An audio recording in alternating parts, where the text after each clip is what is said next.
எல்லோருக்கும் வணக்கம். என்னோட பேர் ஜீவா. நான் புதுக்கோட்டையிலேருந்து வரேன். என்னோடய ப்ரிப்ரேஷன் வந்து 2021 நான் காலேஜ் முடித்த கையோடய ஸ்டார்ட் ஆகிடுச்சு. நான் போலீஸ் தான் ஆவேன் அப்படின்லாம் நான் படிக்கலை.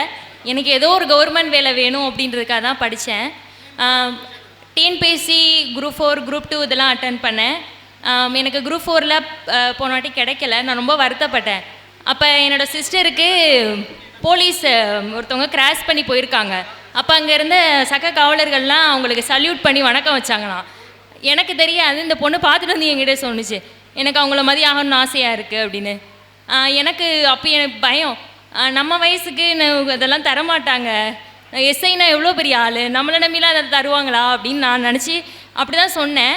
இவைய கூட ப்ரிப்ரேஷன் நான் முழுசாக விருப்பப்படாமல் அப்படி ஸ்டார்ட் பண்ணது தான் என்னோடய ஜேர்னி. அப்போ விருப்பப்படாமல் எனக்கு கிடச்சிருக்கு. நீங்கள் ரொம்ப எஃபோர்ட் போடணும் அப்படின்னு நான் சொல்லலை. ஒரு நம்பிக்கை எனக்கு ஃபஸ்ட்டு அப்படி தான் ஸ்டார்ட் ஆச்சு. ரிட்டன் கிளியர் ஆகிடுச்சு. ஃபிசிக்கல் அது ரொம்ப கஷ்டமாக போச்சு. ஓடிட்டு இருக்கும்போதெல்லாம் இந்த பொண்ணை திட்டுவேன், நீ எதுக்கு இதுக்குள்ளே வந்த அப்படின்னு. அப்படி தான் என்னோடய ஜேர்னி ஸ்டார்ட் ஆச்சு. ஓரளவு நான் ஃபிசிக்கல் முடிச்சிட்டேன். இன்டர்வியூ வந்து சார் தான் ஃபுல்லாக ஹெல்ப் பண்ணார். 2 நாள் சார் ரொம்ப இன்டர்வியூனால் எனக்கு என்னன்னே தெரியாது. அப்போ சார் தஞ்சாவூரில் வச்சாங்க. மார்க்கண்டேரியெலாம் நிறையா அட்டன் பண்ணோம். அதில் தான் எனக்கு இன்டர்வியூ அப்படின்றது வந்து எப்படி அதை நம்ம பேசணும் அப்படின்றதெல்லாம் எனக்கு தெரிஞ்சிச்சு. இன்டர்வியூவில் மார்க் நல்லா வந்துச்சு. இப்போ கிளியர் ஆகிடுச்சு. உங்கள் முன்னாடி நான் நின்றுட்டுருக்கேன். சார்கிட்ட சொல்கிறேன், இதை சார் வந்து கேட்கணும்.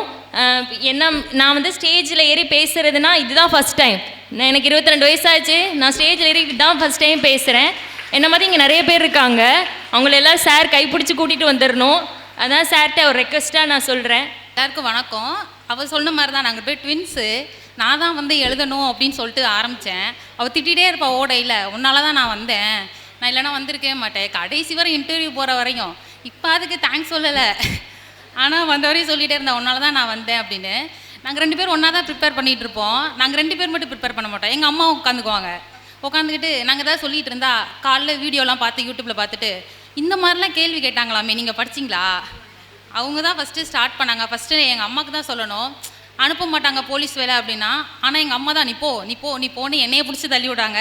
அப்படியே எனக்கு அப்படியே அந்த காக்கி மேலே ஒரு தீராத காதல்னா நான் வந்தேன். நான் அவளை அப்படியே பிடிச்சி இழுத்துட்டு போயிட்டேன்.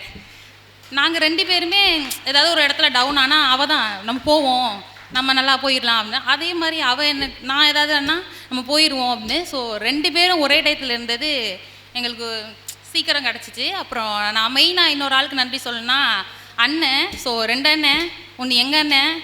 அவன் தான் ஏதாவது டவுன் ஆகிற இடத்துலலாம், இன்னும் நீங்கள் இதுக்கே அப்படி சொல்கிறீங்க, உன்னோடது கெப்பாசிட்டி உனக்கு தெரிய மாட்டேது அப்படின்லாம் சொல்லுவான். அப்புறம் இன்னொரு அண்ணன் என்னோடய கோச் தேவானன்.